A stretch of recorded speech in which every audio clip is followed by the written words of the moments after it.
Have you ever felt that some stones carry more than weight? They carry memories. In Puma Punku in the Bolivian highlands, each block seems to hold an ancient whisper, like if something forgotten was trying to speak to us through the silence. As we continue, take a deep breath. Allow yourself to be here, because if you feel that certain things are no coincidence, maybe this video is exactly what you needed to hear. Imagine walking across a cold plateau, where the wind cuts like a blade and the sky stretches without borders. Suddenly, before you, stones appear so perfectly shaped that they look like they just came out of a modern industrial machine. Right angles, fittings impossible, smooth surfaces as if they had been polished by a patient and meticulous. But nothing there is recent. Nothing belongs to the world as we know it. As your footsteps echo between gigantic blocks of andesite and sandstone, a question begins to pulse inside you. Who did this? Not a technical curiosity, but a deeper, almost spiritual calling. The feeling that someone in a distant past left intentional signs like luminous crumbs scattered to that, one day, we could find them. Puma Punku is not just an archaeological site, it's a mirror, an emotional portal where the past touches the present and confronts us with something we have avoided for centuries, possibility that we are not seeing the full story, that there are gaps, doors closed, and an ancestral memory waiting to be remembered. And as the wind slides between the stones with cuts that look like lasers invisible, a question arises, soft but impossible to ignore. What if the ancients were they that old? Or rather, what if they knew something that we forgot? This is the beginning of a journey that does not seek simple answers but rather depth. Stay with me.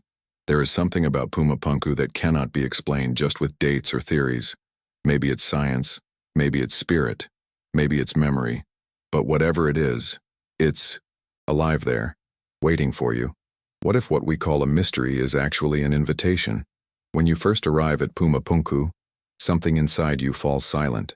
It's not common silence, but a kind of internal pause, as if the soul recognized a place that the body never visited. The Bolivian highlands open up before our eyes like a sea of stone and wind, and in the center of this arid landscape rest gigantic blocks scattered with a precision that defies simple explanation. The first impression is, always same, astonishment. The second is unbelief. The third, however, is a strange feeling of familiarity, as if each stone had been placed there not just to be seen, but to be felt. The surrounding ground is uneven, but the blocks appear to have been shaped by hands that were not admitted error. Some weigh more than 100 tons and still exhibit perfect angles, flat surfaces, and precisely positioned depressions. Visual impact is so profound that the mind struggles to find a logical fit, seeking modern references, trying to compare it to industrial machines, engineering advanced or contemporary sculpting techniques. But this effort is useless, because nothing matches. Nothing comes close. Traditional archaeology suggests that the Tiwanacotas, inhabitants of the region, were responsible for this extraordinary work. However, when the visitor looks at the blocks scattered as if they were pieces of a colossal puzzle, an inevitable paradox. As a civilization without wheels, without steel and without traction systems, complexes manage to move, cut and assemble stones as dense and hard as andesite, the place seems to whisper another story, one that doesn't fully fit what we learn from books. As you navigate the broken platforms and paths, it's impossible to ignore the feeling that something happened there, something that goes beyond the visible. The very arrangement of stones suggests a forgotten logic, perhaps an abandoned project, perhaps a collapse sudden, perhaps an interrupted memory. The mind begins to look for answers in what remains. H-shaped fittings, perfectly symmetrical channels, internal corners that they look like they were made by precision machines. Every detail provokes a question, and every question opens a new abyss. And then comes the final shock, realizing that many of these stones were not only cut with perfection, but designed to fit together as if they were part of an advanced modular architecture. This doesn't feel like improvisation. It doesn't seem like an attempt. It seems domain, technique, intention. This is where the mystery begins to take emotional shape, because we're not just in front of stones, but in front of a lost intelligence, an intelligence that understood geometry, physics, vibration, transportation, and alignment at a level that still makes us uncomfortable. And it is in this discomfort that the Enigma breathes. Yui Puma Punku not only tests our ability to understand, but our ability to accept that perhaps there are entire chapters of human history that are still blank. As the wind passes through the ruins, carrying the dry scent of the ancient land, you feel something awaken inside. It's not fear, there is no doubt. It's a deep curiosity, almost spiritual. The clear feeling that each block is a fragment of a book that has been torn, and now it's up to us to try to rebuild what's left. And then the question arises that will accompany us until the end of this journey. How to explain a place where the impossible seems to have been routine? When you approach the H-shaped stones, something unexpected happens.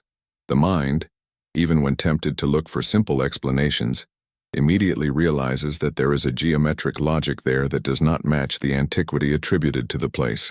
Every angle, every indentation, every groove seems to have been made with a precision that defies belief itself. Hand tool idea. It's as if someone had drawn these shapes only to build a temple, but to demonstrate absolute dominion over matter. And given this, the inevitable question arises, how exactly was such perfection achieved? Andesite, the main stone used in Puma Punku, is extremely hard. To carve it accurately, you would need a much stronger set of tools than simple instruments of stone, copper, or bronze. In the modern world, this type of cut requires industrial equipment, diamond saws, high-speed discs, abrasive jets, or technology that manipulates vibrations with millimetric delicacy. And yet, even with all our current engineering, reproducing some of Puma Punku's fittings is not trivial. There are engineers who claim that certain geometries found there would require computerized machinery, something comparable to modern CNCs. However, the location dates hundreds, possibly thousands, of years before this technology existed.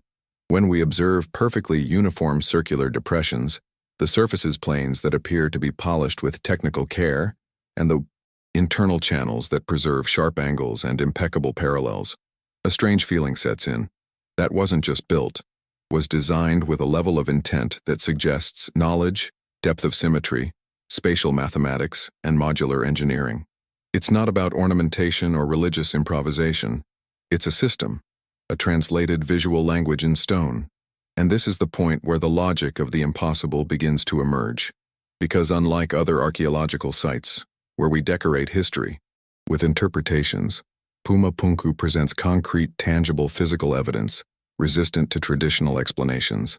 The smooth surfaces, for example, do not exhibit manual carving irregularities.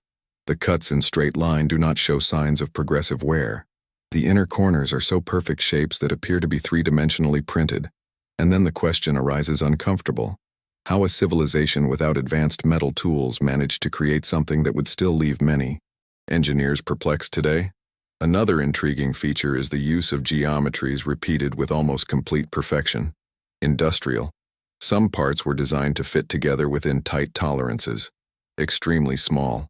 When you look at two of these stones, you realize that they could come together as parts of the same mechanism, as if they were components of a huge machine. This detail suggests not only craftsmanship, but a standardized, almost factory-like process. And this forces us to rethink what we call antiquity. When walking between the blocks, one also notices that many cuts do not follow standard patterns, decorative but rather architectural and functional. Internal grooves, millimeter steps, recesses that appear to have been part of a larger structure. Some archaeologists believe that Puma Punku could have been a colossal architectural ensemble, perhaps part of hydraulic, ceremonial, or astronomical systems. Others claim that the forms suggest still incompletely understood locking mechanisms. It's like looking at pieces of a puzzle without having access to the final image. And then, in the midst of this technical contemplation, something profound happens. The accuracy of stones not only defies science, it awakens something emotional. Because if that really was made by human hands, then there existed a civilization whose capabilities went far beyond what we imagined. A civilization that understood the world in a way that we still don't understand. What if it wasn't just skill but knowledge? What if has this knowledge been lost, buried, erased? As you stare at the perfect angles that cut through time, the question arises that opens the next layer of this enigma. What is most difficult to accept?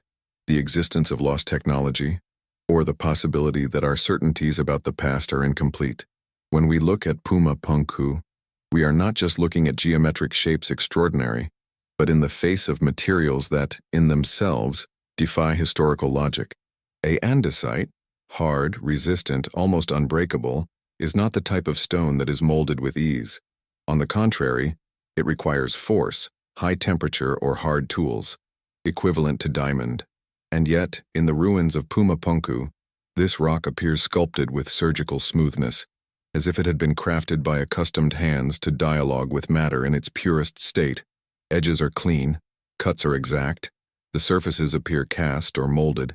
The first question that arises is simple: how? Conventional archaeology holds that the Tawanakota people would have used stone tools and abrasive sand to slowly wear away the andesite. But when we look closely, the perfect fits, the smooth depressions, the symmetrical internal channels, and the circles geometrically impeccable. This explanation begins to seem insufficient. Even with modern abrasion techniques, repeating certain details found on Puma Punku would require hours of industrial machinery, millimeter measurements, and a level of control far beyond capacity of rustic instruments. It's like trying to cut steel with wood. Possible in theory, unlikely in practice.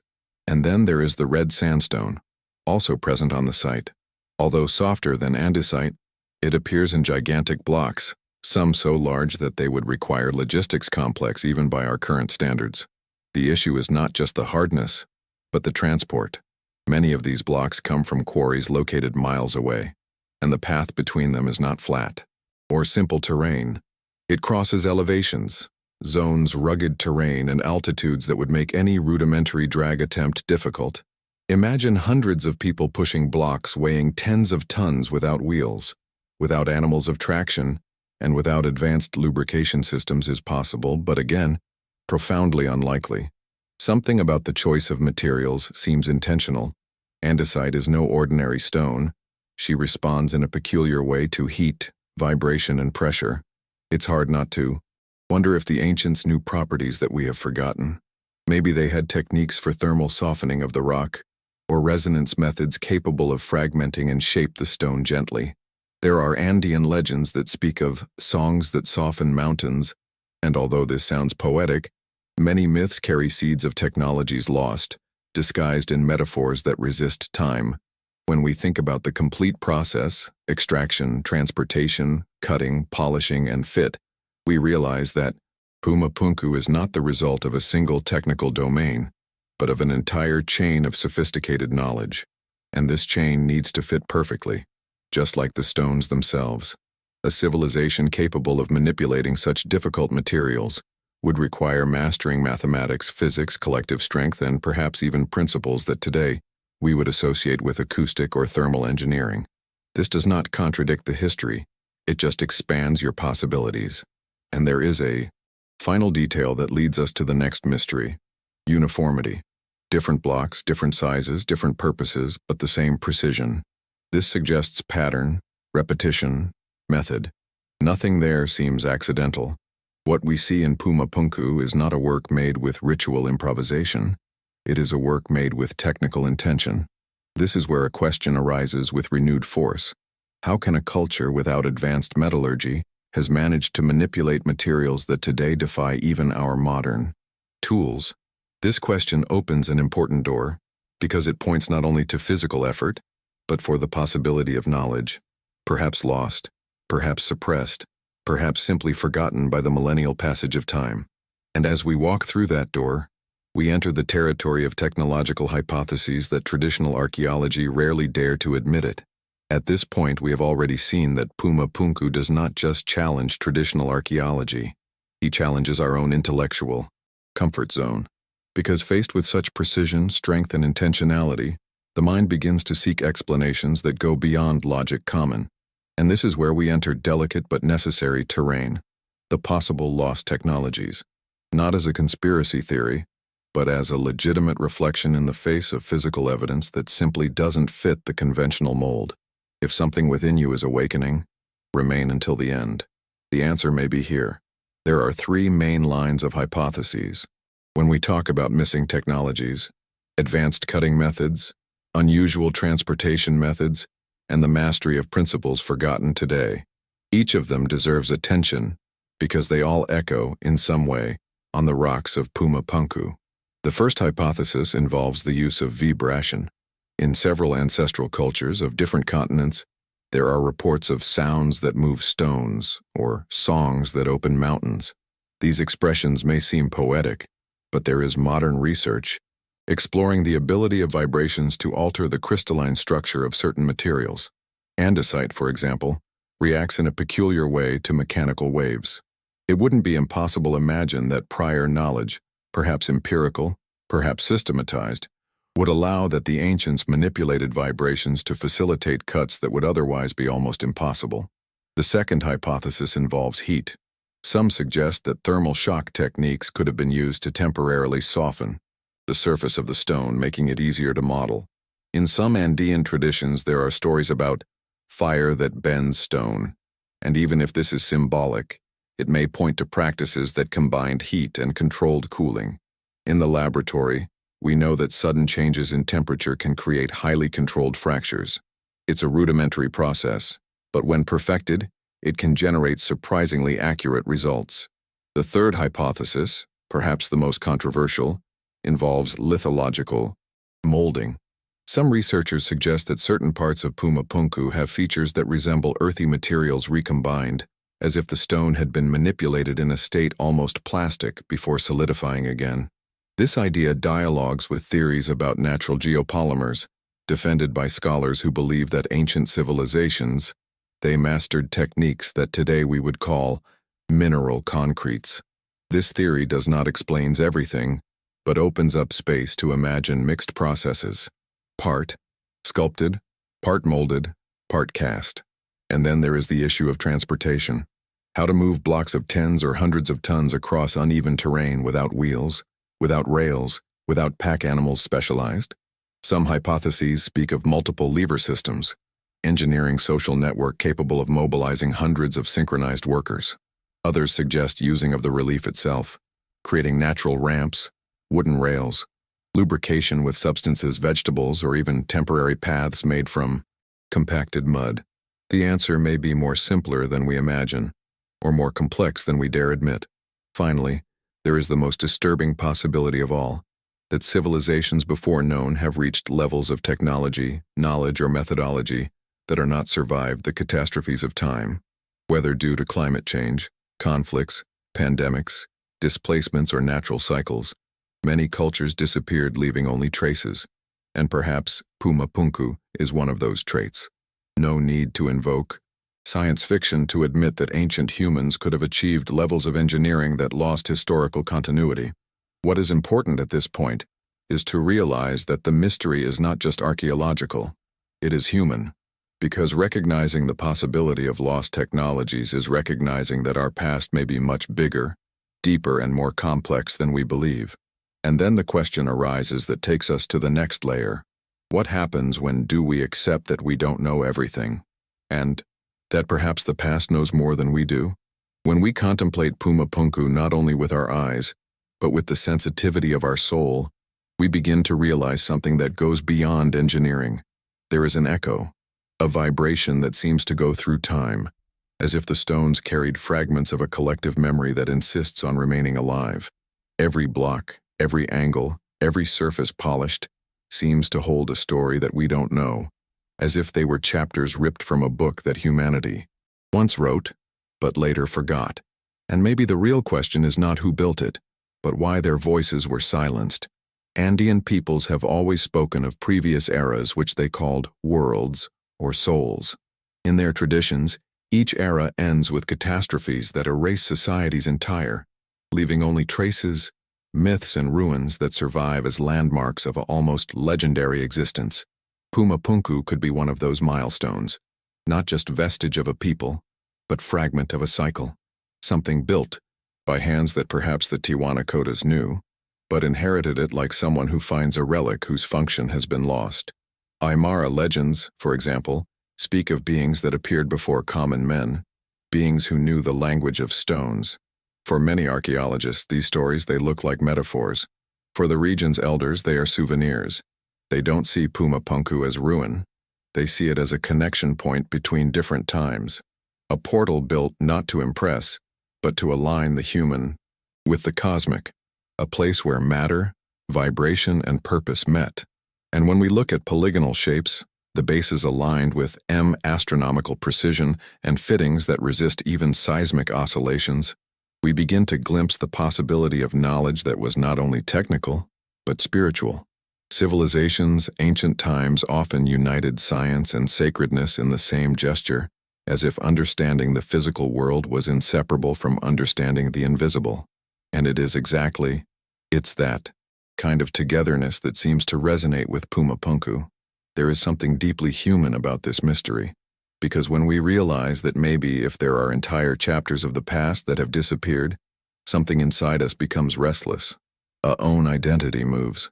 If civilizations capable of such mastery existed before, for that were deleted, could they have been victims of global cataclysms, of transformations environmental, of internal conflicts, or were they simply overcome by inevitable erosion of time, while his works endured as silent witnesses? Perhaps the answer lies in the landscape itself. The Altiplano is a place of extremes, cold, intense, sharp winds, drastic temperature variations. It's the kind of environment that both preserves and destroys. And in this contrast there is powerful symbolism. Just like nature erases and preserves at the same time, human history also preserves and hides, revealing only fragments. The most curious thing is that, when walking through Puma Punku, you don't just feel curious. Sit longing for something that you haven't experienced but that seems familiar, as if we were rediscovering a forgotten part of ourselves. And it is at this point that the enigma leaves from being archaeological and becomes existential. Because when ruins awaken memories that we don't, perhaps the past is speaking directly to our interior. And the question arises that opens the next portal. Is it not the place that is lost, but us?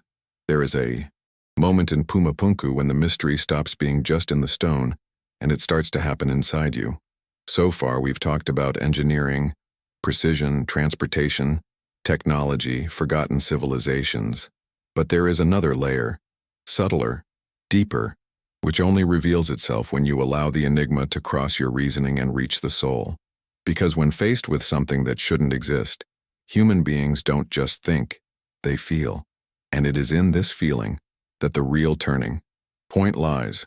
When you are faced with a work that challenges everything you understand about ancient human capacity, something inside shifts. A small crack opens on the wall of certainties, not to destroy, but to illuminate. It's like Puma Punku whisper, "You don't know everything. You never did."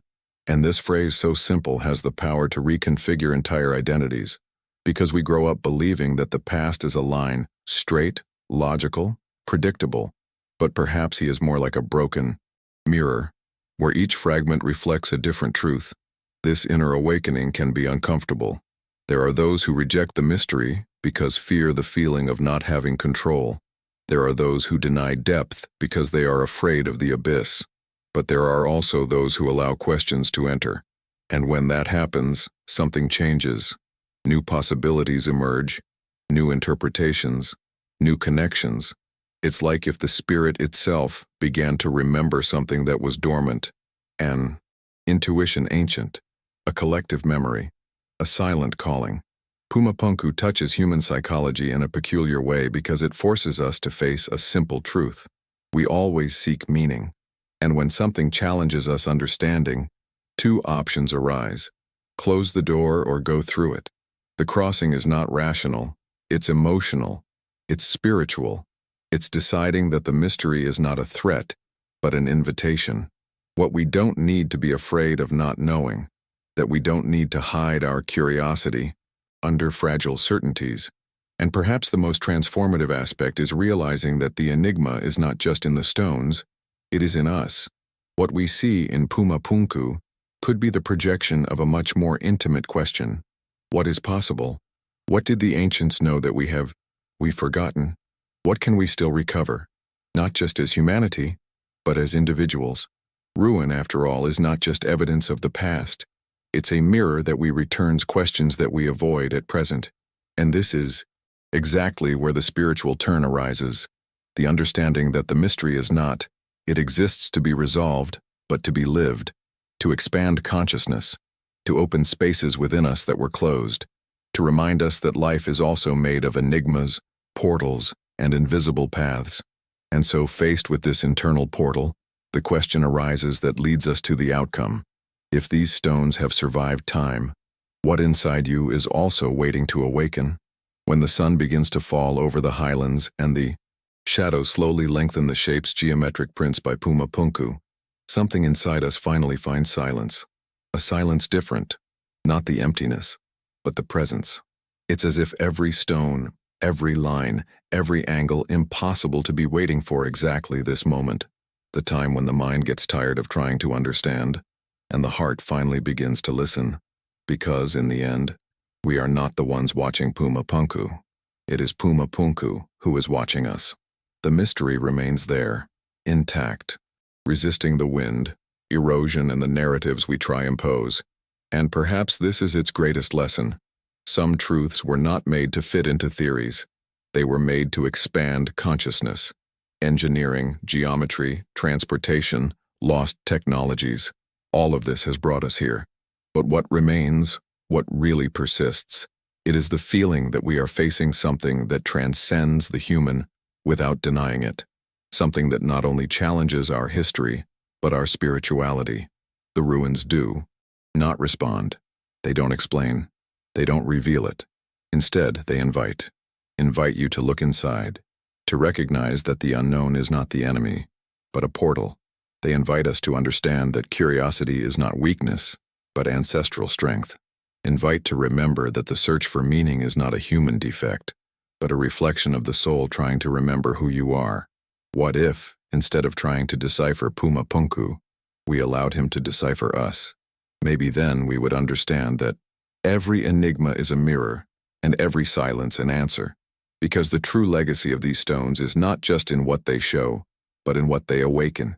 If this journey has touched something in you, a memory, an intuition, a spark, sign up and follow us. There are paths that can only be traveled in company, and maybe your soul is remembering the path. And so, as we say goodbye to Puma Punku, the last question arises. Soft as the wind that passes through the ruins, but deep as time itself. And if what we call the end is only the beginning of something the soul has always known, but you still haven't been able to name it,